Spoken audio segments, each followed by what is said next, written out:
Un circuit économique est une représentation schématique des activités économiques entre les différents acteurs d'un pays.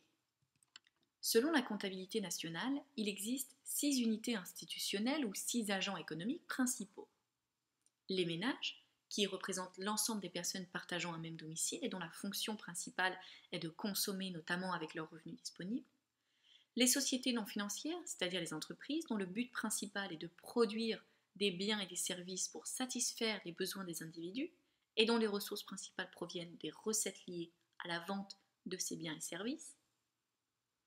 Les sociétés financières dont le but est de mettre en relation les agents ayant des besoins de financement, généralement les entreprises, et les agents ayant des capacités de financement, généralement les ménages.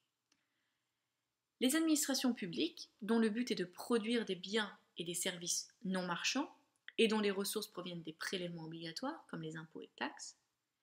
Et enfin les institutions sans but lucratif au service des ménages dont le but est également de produire des services non marchands et dont les ressources proviennent des dons.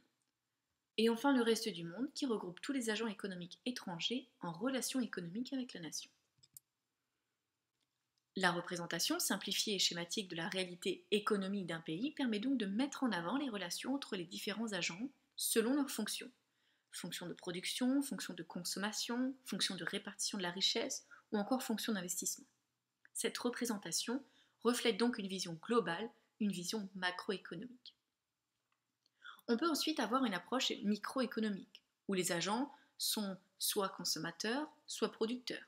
En tant que consommateurs, ils souhaitent satisfaire leurs besoins dans la limite de leurs revenus. Les producteurs, eux, cherchent à écouler leur production en faisant face à la concurrence et doivent s'adapter aux besoins du consommateur. Chaque type d'agent est donc soumis à des contraintes. Il existe donc de nombreuses relations entre ces agents qui créent des flux, soit de biens ou services, on parlera alors de flux réels, soit d'argent, et on parlera de flux monétaires. On regroupe d'ailleurs les flux monétaires en 3 opérations principales. Les opérations sur biens et services, l'origine des biens et services, production nationale, importation, et leurs utilisations, consommation, investissement, exportation.